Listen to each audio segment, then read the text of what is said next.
خب در این مبحث میخوایم راجع به این موضوع صحبت کنیم که چرا معماری داخلی پردرآمدترین بیزنس مربوط به ساختمانه، در عین حال سرمایه گذاری ساختمان اونو نمیشناسیم. اینو در واقع ما باید از صورت هزینه‌های یک پروژه ساختمانی بفهمیم. ببینید، بزرگترین هزینه‌هایی که در یک ساختمان انجام میشه مراحل معماری داخلی ساختمانی که عموما دو بخشه، یکی نازک‌کاریه، یکی تجهیز داخل ساختمانه. و این بخش در حین پروژه ساخت و ساز دوچار یه پارادوکس میشه و اونی که هزینه‌های خیلی زیادی رو شامل میشه و سرعت پروژه خیلی میاد پایین. این دو بخش در واقع سازنده رو کلافه میکنه. شما اگه معمار بوده باشید یا این که کار ساخت و ساز انجام داده باشید میدونید این قسمت پردردسر ساخت و ساز هست و جزئیات ظرافی داره که در زمان فروش ساختمان همه اینها بروز میکنه. میبینید که ساختمان تکمیله ولی خوب فروش نمیره، چون بخش بازاریابی و تجاری ساختمون در واقع معماری داخلیشه و اینجا بروز میکنه و شما میبینید که چه مشکلاتی حین فروش ساختمون به وجود میاد. حالا سوال اینه، آیا این خوبه یا بده؟ آیا این یه فرصته یا این یه تهدیده؟ اگه هدف ما منفعت باشه جواب مشخصه، این یه فرصته. ما اگه با دید منفعتگرانه به این قضیه نگاه کنیم این یه فرصت خیلی خوبیه. چرا فرصت خوبیه؟ چون اینکه سرمایه‌های بزرگ یا همون در واقع سرمایه سازندگان بنا به این سمت میلی نداره، چون به صورت ذهنی سازنده از این قسمت متنفرن، چون با ذهنیتشون که سرمایه محوره سازگار نیست و دائم ازش گریز میکنن و میخوان اینو برون سپاری کنن و نمیخوان واقعا ورود کنن بهش. پس سرمایه خرد و تخصصهای ویژه و خدمات میتونن فعالیت پایدار خوبی تو این قسمت داشته باشن.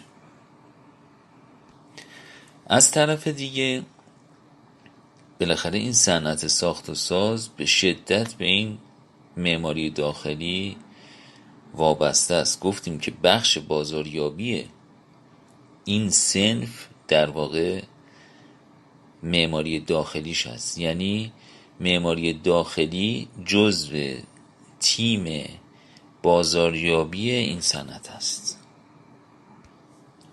حالا مزایای معماری داخلی و این بخش از صنعت ساختمان خیلی چیزا میتونه باشه. یکیش این که واقعا این بخش از ساختمان سرمایه محور نیست و از این بابت که سرمایه پروژه معماری داخلی رو در واقع سازنده در زمان ساخت و ساز تأمین میکنه و مالکای بعدی هم که میان در واقع سرمایه اجرای پروژه معماری داخلی رو در طول عمر بنا متقبل میشن. پس شما برای این بخش از ساختمان واقعا سرمایه نیاز ندارید، سرمایه از طرف کارفرما تأمین میشه.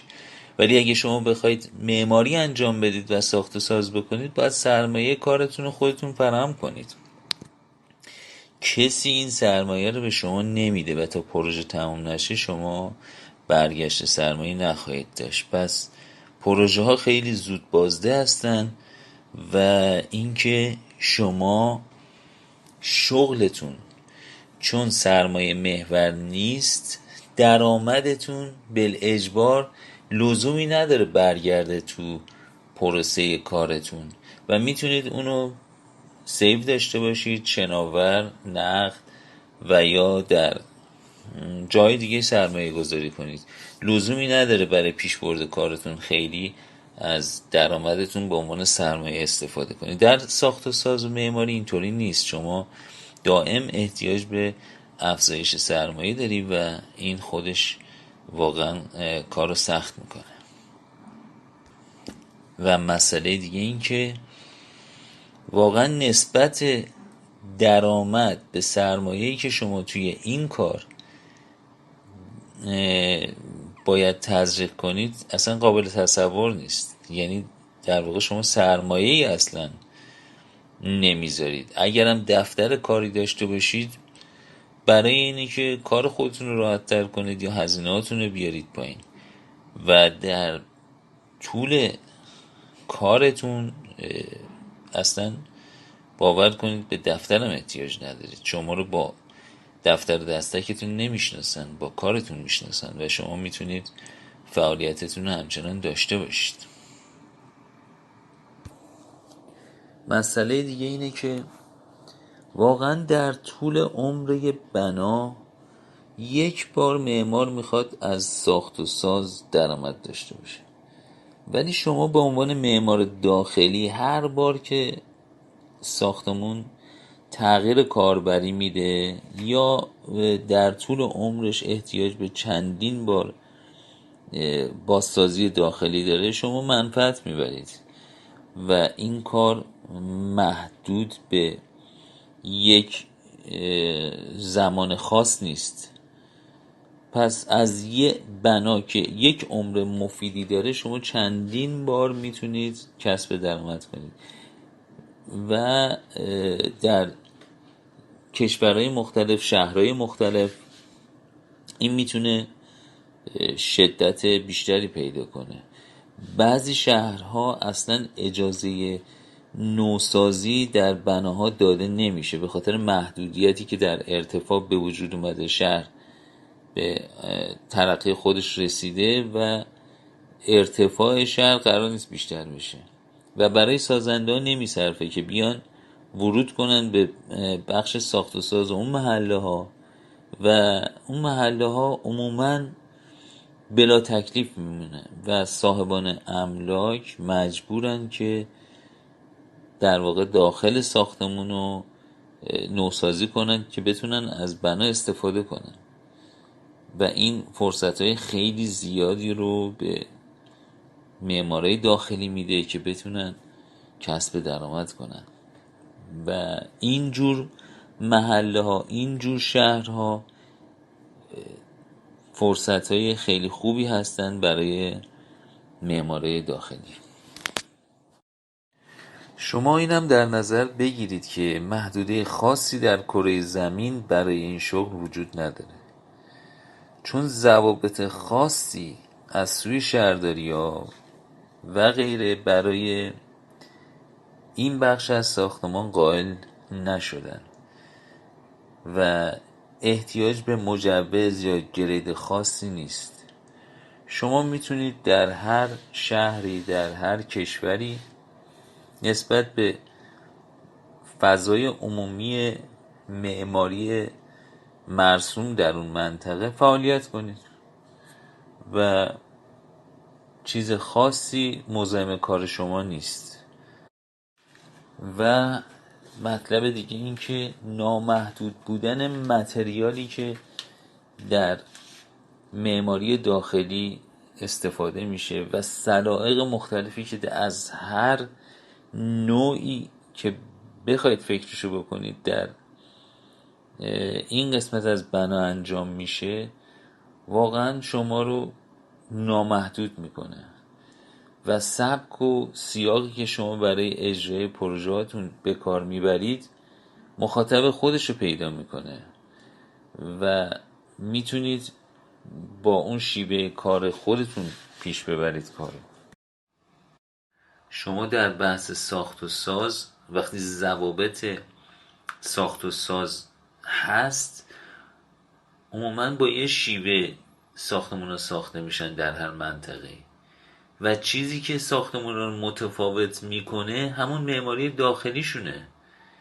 شما سازنده ها رو که ببینید تفاوت عمده کارشون تو قسمت داخل ساختمون هست و اون قسمتی که میتونه تفاوت زیادی ایجاد بکنه. پس شما بخش متغیر ساختمون که خیلی مهم هست رو مدیریت میکنید. و در آخر این که وقتی که وضعیت اقتصادی یه منطقه، یه شهر، یه مملکت به هم میریزه، طبعا اولین تأثیرش رو وضعیت ساخت و ساز میذاره.